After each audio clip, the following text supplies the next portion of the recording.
Une dernière vidéo pour aborder un cas particulier. Le cas particulier où le second membre, c'est une constante. Donc mon second membre ici, comme on le voit sur l'équation que j'ai choisie, c'est bien une constante, la valeur 5. Dans ce cas-là, c'est possible, pas systématique, mais c'est possible qu'on ne vous donne pas la solution particulière. Et que vous n'ayez donc pas juste à vérifier qu'elle fonctionne, mais que vous deviez vous-même la trouver. C'est le cas où c'est facile à faire.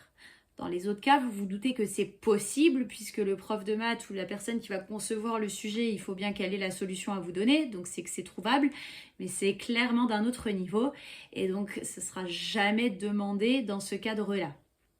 Alors, allons-y, on va respecter exactement les mêmes étapes. Donc on commence par l'équation homogène, autrement dit, y' plus 3y égale 0. Si vous n'ê't pas déjà entraîné et que vous enchaînez les vidéos, vraiment mettez pause, essayez de la résoudre seule avant de regarder la suite. Ça veut dire que y' est égal à moins 3y. Autrement dit, ma fonction, elle est de la forme exponentielle moins 3x. Pour qu'en dérivant, j'ai bien un facteur moins 3 qui sorte. Et ça peut être multiplié par n'importe quel réel k. Passons à la solution particulière et je fais juste une remarque au passage. Une fois qu'on maîtrise l'équation homogène, c'est, comme vous voyez, très très rapide. La solution particulière. Il faut que je regarde tout ça. Qu'est-ce que je veux? Je veux trouver une fonction y. Quand je prends sa dérivée, que je rajoute 3 fois la fonction, ça me donne simplement un nombre. Autrement dit, il n'y a pas franchement de x à l'horizon. Autrement dit, ma fonction de départ, je vais essayer de la prendre le plus simple possible pour qu'il n'y ait pas de x à l'arrivée de mon calcul. Et la façon de prendre une fonction la plus simple possible, c'est de choisir comme fonction un nombre, une constante. Pourquoi? Parce que comme ça, la dérivée, déjà, elle va s'annuler. Et donc, je vais juste avoir une multiplication de deux nombres qui doit me donner un autre nombre. Donc, ça devrait plutôt bien fonctionner. Donc c'est parti, j'enlève tout mon gribouillage. C'est ce que j'explique. Essayons donc de prendre une solution particulière de la forme y égale c, une constante. Donc si on fait ça, la dérivée y' va donner 0.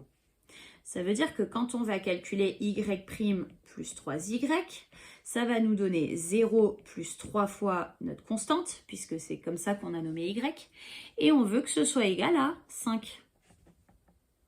Bon, bah ça, c'est une équation qui est assez facile à résoudre. Hein. Il suffit de diviser par 3 des deux côtés. Et on trouve que notre constante est égale à 5 tiers. Autrement dit, si je choisis comme fonction y égale 5 tiers, c'est bien une solution particulière de l'équation. Je peux le prouver si je veux, même si on l'a construite pour que ça fonctionne.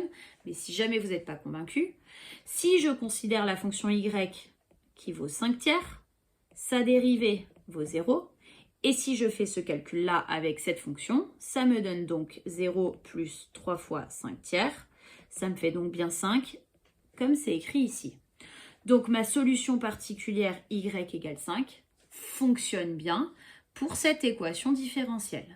Encore une fois, j'efface tout ça. Donc là, on a une méthode pour trouver la solution particulière dans le cas où le second membre est constant. Donc il faudra reprendre toute cette logique-là, résoudre cette petite équation par vous-même, et ça, vous êtes largement capable de le faire. Ma solution générale, c'est toujours... Alors, j'ai pas noté que c'était la solution particulière ici, je vais le rajouter, pardon. C'est toujours y0 plus yp, autrement dit k fois exponentielle moins 3x plus 5 tiers. Et il est le moment de s'occuper de la condition initiale. Donc je calcule y en 0. Ça me donne donc k fois exponentielle moins 3 fois 0 plus 5 tiers. Ce qui me donne k fois 1, donc k plus 5 tiers. Et je veux que ce soit égal à 2, d'après ce qui est écrit ici. Donc, je n'ai plus qu'à faire passer le 5 tiers de l'autre côté du égal. Ça me donne donc 2 moins 5 tiers, ce qui fait 1 tiers. Et donc, ma solution finale, c'est y de x égale 1 tiers fois exponentielle moins 3x plus 5 tiers. Voilà pour la solution de mon équation différentielle. Et avant de m'arrêter, je vous montre juste sur GeoGebra que je peux vérifier cette solution. Pour ça, il faut que j'ouvre l'onglet Calcul formel et je veux résoudre une équation différentielle. Donc, je vais taper Résolve Equadif.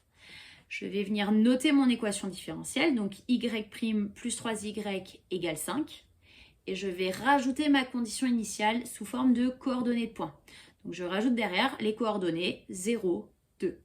J'appuie sur Entrée et vous voyez qu'on a exactement la même solution de l'équation différentielle. Donc vous pouvez facilement vérifier vos calculs grâce à un logiciel de calcul formel.